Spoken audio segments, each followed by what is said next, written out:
जय श्री राधे दोस्तों, केपी की वाणी चैनल में आपका स्वागत है। माता रानी का आशीर्वाद पाने हेतु कमेंट में जय माता दी अवश्य लिखे। वहीं अगर आप महाकाल के भक्त हैं तो कमेंट में हर हर महादेव अवश्य लिखे। यकीन जानिए माता रानी संग महादेव की कृपा आप पर और आपके पूरे परिवार पर अवश्य बरसेंगी। आप सपरिवार स्वस्थ एवं सुखी रहेंगे, साथ ही आपकी सभी मनोकामनाएं यथाशीघ्र अवश्य ही पूर्ण हो जाएंगी।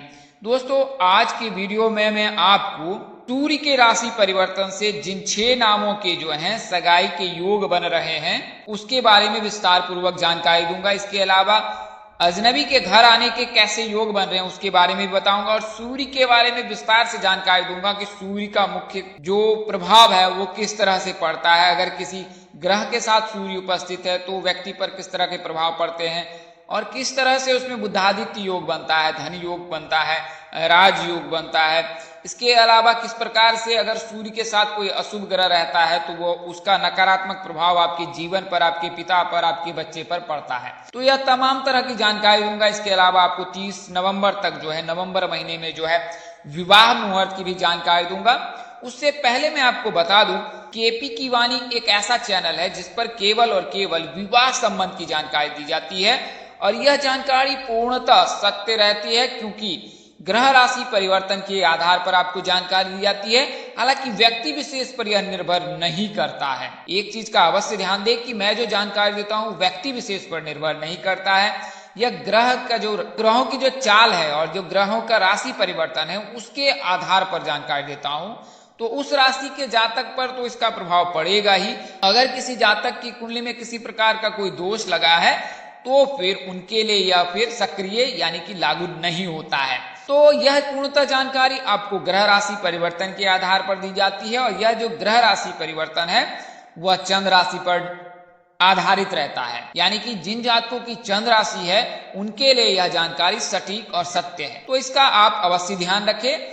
ज्योतिष में नवमांश कुंडली, सूर्य कुंडली, लग्न कुंडली, चंद्र कुंडली देखी जाती है। सूर्य कुंडली में जिनको जन्म समय सही से नहीं पता होता है उनके लिए सूर्य कुंडली देखी जाती है और यह सटीक भी होता है। इसके अलावा जिनको पूर्ण जानकारी होती है नाम, जन्मदिन, जन्म समय, जन्म स्थान का, तो उनके लिए जो है चंद्र कुंडली आधारित रहती है और चंद्र कुंडली सत्य रहती है। तो यह जानकारी चंद्र कुंडली के हिसाब से दी जा रही है। आइए अब मैं आपको केपी की वाणी की सुविधाओं के बारे में बताता हूँ। तो केपी की वाणी एक ऐसा चैनल है जिस पर केवल और केवल विवाह संबंध की जानकारी दी जाती है, सगाई संबंध की जानकारी दी जाती है, विवाह में बाधा आने के कारण क्या है, उसके निवारण क्या है उसकी जानकारी दी जाती है, शादी किस दिशा में होगी, कितनी दूरी पर होगी, किस नाम से हो सकती है, कब हो सकती है, किससे हो सकती है, किस राशि से करनी चाहिए, जीवन साथी का रंग, रूप, स्वरूप, स्वभाव और उनका करियर कैसा होगा, आपका करियर कैसा होगा। अगर आप लव मैरिज करना चाहते हैं तो माता पिता की सहमति मिलेगी कि नहीं मिलेगी, ससुराल में घर द्वार कैसा होगा, पति कितना पढ़ा लिखा होगा, वो किस क्षेत्र में कार्यरत होगा, यानी सरकारी नौकरी वाला होगा, सरकारी नौकरी के कितने योग हैं, प्राइवेट नौकरी करने वाला होगा, प्राइवेट नौकरी में किस संस्थान से वो जुड़े होगा, किस पद पर वो आसीन होगा, उसका जो है फ्यूचर का नक्षत्र के हिसाब से उसका जो जीवन है उसके बारे में बताऊंगा। फिर देशांतर भी देखकर आपको बताऊंगा कि आने वाला समय जो जीवन साथी उनके लिए कैसा रहने वाला है, किसकी महादशा चलेगी, किसकी अंतरदशा चलेगी। तो यह तमाम तरह की जानकारी जो है आप केपी की वाणी से प्राप्त कर सकते हैं और इसके लिए मामूली शुल्क ली जाती है जिसे आप मेहनताना समझ सकते हैं। अन्य की तुलना में आपको केपी की वाणी पर महज मामूली शुल्क पर आपको पूर्ण जानकारी दी जाएगी और उसमें यह पूर्ण जानकारी दी जाएगी जैसे कि कब, कहां, कैसे, किससे, किस दिशा में, कितनी दूरी पर शादी होगी, किस नाम से होगी, किस राशि से करनी चाहिए, जीवन साथी का रंग, रूप, स्वरूप, स्वभाव कैसा होगा, धन योग, संतान योग, राजयोग, सेहत, स्वास्थ्य, प्रेम संबंध, दाम्पत्य जीवन, यह सभी जानकारी जो है आपको प्राप्त हो जाएगी। तो आप केपी की वाणी संपर्क कर सकते हैं 8521835670 पर। इस नंबर पर आप फोन करके संपर्क कर सकते हैं, व्हाट्सएप के जरिए संपर्क कर सकते हैं, सामान्य संदेश के जरिए संपर्क कर सकते हैं। इसके अलावा केपी की वाणी blogspot.com पर विजिट कर आप कुंडली के बारे में जानकारी प्राप्त कर सकते हैं कि केपी की वाणी की क्या शुल्क है। संचार के सभी माध्यमों से आप केपी की वाणी से जुड़ सकते हैं। वहीं ऐसे जातक जिनकी शादी तय हो चुकी है या तय होने वाली, उन्हें मैं सलाह दूंगा कि आप अपनी कुंडली मिलान अवश्य करा लें। इससे आपको विवाह उपरांत वैवाहिक जीवन संपूर्ण जानकारी प्राप्त हो जाएगी कि आपके बीच किस तरह के संबंध रहेंगे, अनबन रहेगी या मधुर संबंध रहेंगे। यह सभी जानकारी जो है आप केपी की वाणी से प्राप्त कर सकते हैं। शास्त्रों में ऐसा निहित है कि अगर आपकी कुंडली में भकुर दोष लग रहा है, नारी दोष लग रहा है, तो आपको विवाह उपरांत में तकलीफ मिल सकती है, पुत्र प्राप्ति में देर हो सकती है, संतान प्राप्ति में देर हो सकती है, पति के साथ अनबन हो सकती है, आर्थिक नुकसान हो सकता है, आर्थिक संबंध की जो है वो स्थिति खराब हो सकती है। इसके अलावा जो है स्वास्थ्य संबंध को लेकर भी परेशानी हो सकती है। तो यह सभी जानकारी आप कुंडली मिलाकर प्राप्त कर सकते हैं। आप केपी की वाणी संपर्क करें अथवा अपने नजदीक के किसी प्रकार पंडित ज्योतिष से संपर्क कर सकते हैं। इसके अलावा ऐसे जातक जो अपने बच्चे की जन्म कुंडली बनवाना चाहते हैं, नामकरण कराना चाहते हैं, के अलावा सगाई मुहूर्त, विवाह मुहूर्त, संपत्ति क्रय तिथि, वाहन क्रय तिथि आदि तिथियों की भी जानकारी प्राप्त कर सकते हैं। आइए अब मैं आपको वीडियो में विस्तार से जानकारी देता हूं। तो सूर्य का राशि परिवर्तन होने जा रहा है 17 अक्टूबर को संध्या काल 7:22 पर। अभी वर्तमान समय में जो सूर्य है वो कन्या राशि में है। इसके पश्चात कन्या राशि से निकलकर तुला राशि में प्रवेश कर जाएंगे।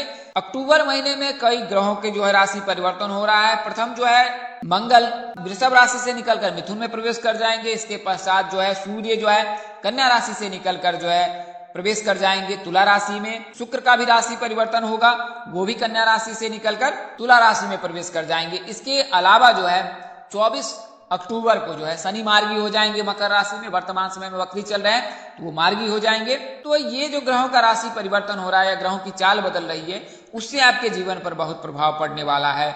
उससे आपके लिए रिश्ते बन सकते हैं, उसके लिए रिश्ते आ सकते हैं, रिश्ते की बातचीत हो सकती है। यह शुभ संयोग है क्योंकि कार्तिक का महीना भी प्रारंभ हो चुका है और कार्तिक के महीने से जो है शुभ कार्य के शंखनाद हो जाता है। यानी कि आने वाला जो महीना है नवंबर का, उसमें 4 नवंबर के पश्चात जब देव उठान एकादशी हो जाएगी, उसके पश्चात चतुर्मास प्रारंभ हो जाएगा, चतुर्मास समाप्त हो जाएगा। उसके पश्चात मांगलिक कार्य किए जाते हैं। हालांकि शुक्र तारा अस्त है वर्तमान समय में और 19 नवंबर तक अस्त रहेगा। इसके पश्चात ही विवाह के योग बनेंगे, लेकिन बातचीत हो सकती है, रिश्ते आ सकते हैं, अजनबी आपके घर आ सकता है। तो यह जानकारी आपको सूर्य राशि परिवर्तन के आधार पर दे रहा हूं। तो सूर्य का राशि परिवर्तन 17 अक्टूबर को हो रहा है, कुल मिलाकर 30 दिनों के लिए। तो 30 दिनों में आपके सगाई के योग बन रहे हैं। 14 अक्टूबर से सगाई मुहूर्त है और 31 अक्टूबर तक अक्टूबर के महीने में, इसके पश्चात नवंबर महीने में जो है सगाई और शादी के मुहूर्त है। तो सूर्य जो है नक्षत्र ताराओं के मध्य में विराजमान रहकर तीनों लोकों को प्रकाशित करते हैं। ये ऊर्जा का एकमात्र स्रोत है। उत्तरायण, दक्षिणायन तथा विषुप्त नामक 3 मार्गों से चलने के कारण कर्क, मकर तथा समान गतियों के छोटे बड़े तथा समान दिन रात्रि बनाते हैं। जब भगवान सूर्य मेष तथा तुला राशि में रहते हैं तब दिन रात्रि समान है। जब वे वृषभ, मिथुन, कर्क, सिंह और कन्या में होते हैं तो रात्रि एक मास में 1-1 घड़ी बढ़ती जाती है, यानी 40 मिनट का अंतर हो जाता है। जब सूर्य वृश्चिक, मकर, कुंभ, मीन और मेष राशि में रहते हैं तो दिन प्रति मास 1-1 घड़ी बढ़ता जाता है और रात्रि 1-1 घड़ी कम होती जाती है। तो यह तो मैंने आपको जानकारी दी सूर्य की। तुला राशि में ये नीच के होते हैं, मेष राशि में उच्च के होते हैं, यानी मेष राशि के जातकों के लिए शुभ दिन आने वाला है। इस तरह सूर्य एक बहुत ही प्रभावशाली ग्रह है। जो भी सूर्य ग्रह के समीप आते हैं उन्हें अस्त माना जाता है। हालांकि गुरु के साथ अगर आ जाने के साथ, गुरु अगर इनके साथ आ जाए तो जीवात्मा योग बनता है। यानी कि सूर्य जो है वो आत्मा कारक है और गुरु जो है वो जीव है, तो यानी कि जीवात्मा। तो सूर्य और गुरु का साथ में रहना उस व्यक्ति के लिए, जिस जातक की कुंडली में सूर्य और गुरु एक साथ रहते हैं, तो उनके लिए जो है वो व्यक्ति जो है जीवात्मा होता है। उनके प्रभाव से जो है वह व्यक्ति अपने जीवन में यश कृति की प्राप्ति करता है। चंद्रमा के साथ इनकी मित्रता संबंध है, मंगल के साथ भी इनका मित्रता संबंध है, बुध भी इनका सूर्य का मित्र कहलाता है तथा हमेशा सूर्य के आसपास ही रहता है। बहुत ही गहरी दोस्ती है बुध के साथ। गुरु बृहस्पति, जैसा कि आपको बताया कि गुरु के रहने पर जो है संयोग जीवात्मा का संयोग माना जाता है। गुरु जीव है तो सूर्य आत्मा है, और जब दोनों साथ में रहते हैं तो व्यक्ति के जीवन में बहुत ही शुभ फल की प्राप्ति होती है। शनि सूर्य का पुत्र है लेकिन दोनों आपस के दुश्मन है। छाया मार्तंडे संभुतम तम नमामि शनेश्वरम, यानी सूर्य की पत्नी छाया से शनि की उत्पत्ति हुई है। और जैसा कि आपको किदवंती पता होगा कि सूर्य के साथ शनि की बनती नहीं है, तो इसके चलते शनि के साथ इनका जो है अगर मिलन हो जाता है या एक साथ युति बना लेता है तो फिर व्यक्ति के जीवन में परेशानी आती है। तो यह तो जानकारी मैंने आपको सूर्य के बारे में दी है। आइए मैं आपको बता देता हूं। तो सूर्य अगर राहु के साथ है तो दुश्मनी मूल हो जाती है। सूर्य मंगल गुरु के साथ है तो व्यक्ति सर्जन बनता है। सूर्य अगर मंगल राहु के साथ है तो व्यक्ति कुष्ठ रोग से पीड़ित हो सकता है। सूर्य मंगल शनि केतु के साथ हो तो उनके पिताजी अंधे हो जाते हैं। सूर्य के आगे शुक्र हो तो व्यक्ति धनवान बनता है। सूर्य के आगे बुध हो तो जमीन की प्राप्ति होती है। सूर्य के आगे केतु हो या सूर्य केतु के साथ हो तो राजकीय सेवा में हो, साधु स्वभाव हो सकता है, अध्यापक का कार्य भी कर सकता है। सूर्य अगर गुरु के आगे हो तो जातक पिता वाले कार्य करते हैं। सूर्य शनि शुक्र बुध के साथ हो तो पेट्रोल डीजल वाले काम करता है। सूर्य राहु गुरु के साथ हो तो व्यक्ति जो है अधिकारी होता है मंदिर का, मस्जिद का या चर्च का। सूर्य के आगे अगर मंगल राहु हो तो व्यक्तिगत संपत्ति उसका समाप्त हो जाता है। तो इस चीज का अवश्य ध्यान रखें। आइए अब मैं आपको उन राशियों के बारे में बता देता हूं। 6 नामों की जानकारी मैंने दी है। पहला जो नाम अक्षर है ए नाम का, क्योंकि सूर्य जो है मेष राशि में उच्च होते हैं, तो मेष राशि के जातकों के लिए शुभ योग बन रहा है। जैसा कि मैंने आपको बताया भी है कि वर्तमान समय में जो है राहु मेष राशि में उपस्थित है और मेष राशि के जातकों के लिए अचानक रिश्ते आ सकते हैं, कोई घर अजनबी आ सकता है। अक्सर ऐसा होता है कि व्यक्ति के व्यवहार को जानने के लिए, लड़के या लड़की के व्यवहार को परखने के लिए पुराने समय में जो घर के बुजुर्ग होते तो वो साधु वेश में उनके घर जाते थे या उनके घर के आसपास जाते थे और उनके बारे में जानकारी इकट्ठा करते, लड़का कैसा है या लड़की कैसी है, और उसके हिसाब से जो है वो विवाह तय करते थे। तो इस चीज का अवश्य ध्यान रखिए कि कोई अजनबी आ सकता है, आपके बारे में ख्याल कर सकता है, आपके बारे में जानकारी ज्ञात कर सकता है, तो इस चीज का अवश्य ही ध्यान रखें। तो ये जो है ए नाम के जो जातक है यानी मेष राशि के जातक है उसके लिए शुभ योग बन रहा है। उनके लिए अचानक रिश्ते आ सकते हैं, अजनबी कोई घर आने के योग बन रहे हैं 30 दिनों में, जब तक सूर्य का राशि परिवर्तन हुआ है तुला राशि में, और 30 दिनों तक आपके लिए शुभ योग रहेगा। रिश्ते जो है वो PRM नाम के जातक से आने के योग बन रहे हैं। उनमें से किसी एक जातक के साथ आप परिणय सूत्र में बंध सकते हैं। शादी जो है वो मैंने आपको बताया PRM के नाम के जातकों से हो सकती है। दक्षिण दिशा में हो योग प्रबल बन रहे हैं। हालांकि अगर कुंभ, कर्क, धनु और मीन राशि के जातक से हो तो ज्यादा बेहतर है। अगली राशि मीन राशि और इनका नाम अक्षर जो है डी से शुरू होता है, यानी कि अगला नाम अक्षर जो है वो डी से शुरू होता है। मीन राशि के जातकों के लिए क्या ही कहना। तो गुरु का जो गोचर मीन राशि में हो रखा है और वर्तमान समय लेके अगले साल अप्रैल 22 तक जो है वो मीन राशि में ही रहेगा, तो इसके चलते मीन राशि के जातकों के प्रबल योग हैं। विवाह प्रस्ताव के लिए SGB नाम से आ सकता है। इनमें से किसी एक जातक के साथ आप परिणय सूत्र में बंध सकते हैं। हालांकि अगर शादी मेष राशि से हो तो ज्यादा बेहतर होता है। अगला नाम अक्षर पी से है, यानी वर्तमान समय में कन्या राशि के जातकों के लिए शुभ योग है। और जब सूर्य का राशि परिवर्तन होगा तब सूर्य जो है तुला राशि में प्रवेश करेंगे। इसके पश्चात जो है वर्तमान समय में शुक्र का गोचर भी कन्या राशि में हो रखा है, तो आने वाले 5 दिनों में आपके लिए रिश्ते आ सकते हैं। ये रिश्ते ASD नाम से आ सकते हैं। इनमें से किसी एक जातक के साथ आपके परिणय सूत्र में बंधने के प्रबल योग बन रहे हैं। उत्तर दिशा में योग प्रबल है। अगर विवाह प्रस्ताव लेकर उत्तर दिशा में जाते हैं तो विवाह अवश्य हो जाएगी। बात करें जातक के नाम की तो ASD, इनमें से किसी एक जातक के साथ, A नाम के जातक से, S नाम के जातक या D नाम के जातक से आपके विवाह होने के योग बन रहे हैं। यानी कन्या राशि के, मीन राशि के, कुंभ राशि के और मेष राशि के जातकों से प्रबल योग बन रहे हैं।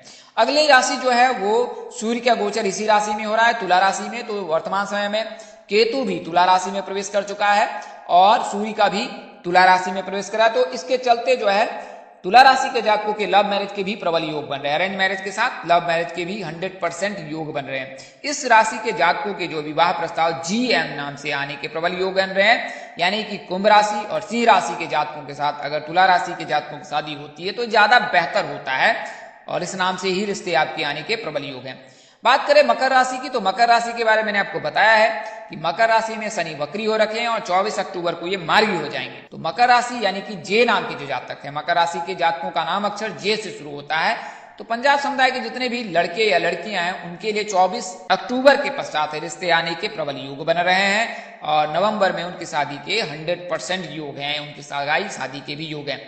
इस नाम के जातकों के जो विवाह प्रस्ताव 21वें वर्ष से ही आने लगते हैं मकर राशि के जातकों के, क्योंकि इनके जो राशि स्वामी है वो स्वयं शनिदेव हैं और आराध्य देव भगवान शिव जी हैं और शिव जी की कृपा से जो है मकर राशि के जातकों के, कुंभ राशि के जातकों के लिए शुभ योग बनता ही है और यह शुभ योग बहुत जल्द बनता है। अगर मकर राशि के जातक जो शनिवार के दिन जन्म लेते हैं तो उनके तो विवाह 100% 20 वर्ष तक हो जाती है। विवाह प्रस्ताव RAS नाम के जातकों से आने के प्रबल योग है और इनमें से किसी एक नाम के जातकों से आपके योग बन रहे हैं शादी की। बात करें दिशा की तो अगर पश्चिम दिशा में विवाह प्रस्ताव लेकर जाएं तो शीघ्र शादी के योग बनेंगे। वहीं पश्चिम दिशा से ही विवाह के प्रस्ताव आ सकते हैं। अधिकतम दूरी जो है 80 से 100 किलोमीटर हो सकती है ससुराल की।